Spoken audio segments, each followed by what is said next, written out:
On the Riverside stage, we have lots of music, but also we have loads of messages as well. So I'm going to introduce you to Chrissie, and she's from Amnesty International Mid Warwickshire.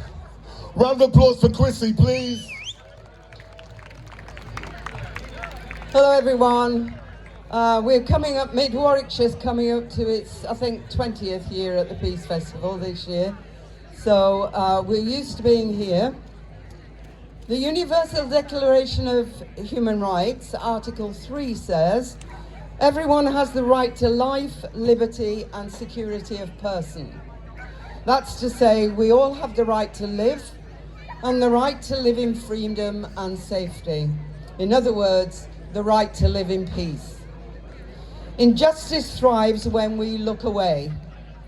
Backed by 10 million people and supporters around the world, Amnesty International exposes abusers, demands justice, and empowers people to defend their rights. We mobilize the humanity in everyone and campaign for change so that we all can enjoy our human rights. We believe in acting in solidarity and compassion with people everywhere, and we believe that by doing so, we can change our societies for the better. Our vision of a world is one in which there is people in power keep their promises. They respect international law and are held to account for the good of individuals, for communities, and for all. This is the most dangerous moment for human rights in generations. We now face a defining test of our commitment.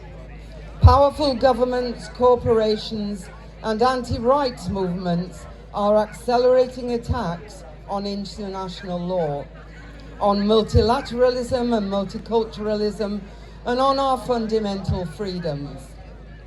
The 1948 adoption of the Universal Declaration of Human Rights and the Genocide Convention, and the many other moral and ethical standards debated and adopted over the subsequent 80 years are no illusion.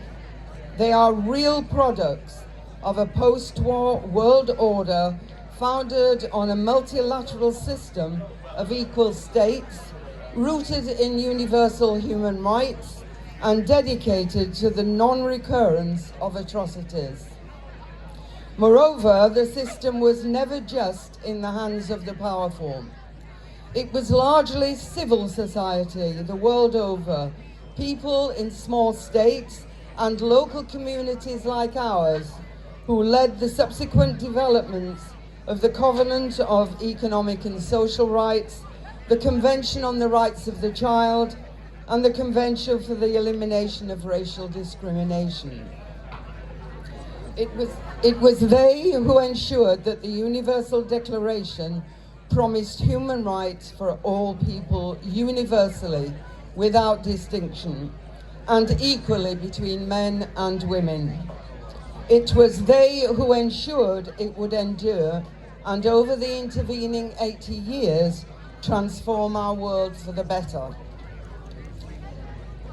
We all know that this post-war promise remains somewhat unfulfilled, but it's not for the promise breakers to declare that promise a fantasy. What is happening globally is not just another challenging period. It is the challenging moment, threatening to destroy all that has been built over the last 80 years. But we, the people, will rise to this historical moment. We will have the ambition these times demand and the courage to also change with them. We must do so as activists and consumers, as workers and producers, as electorate, as persons of all faiths and none, and as people with the courage of our convictions.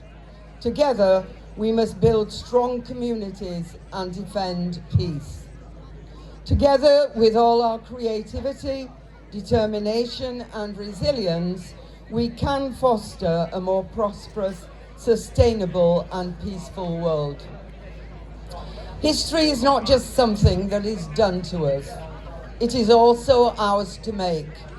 And for the sake of humanity, it's time to make human rights our history.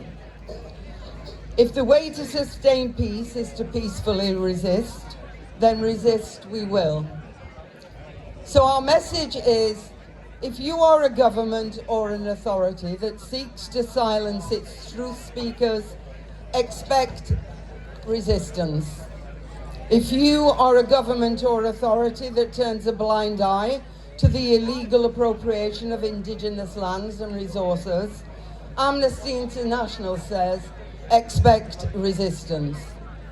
If you arrest and imprison not only peaceful human rights defenders, but also those who speak up on their behalf, Amnesty International says, expect resistance.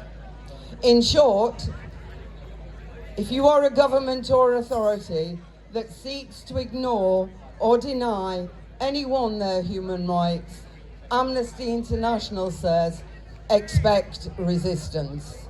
Peace and love, Leamington.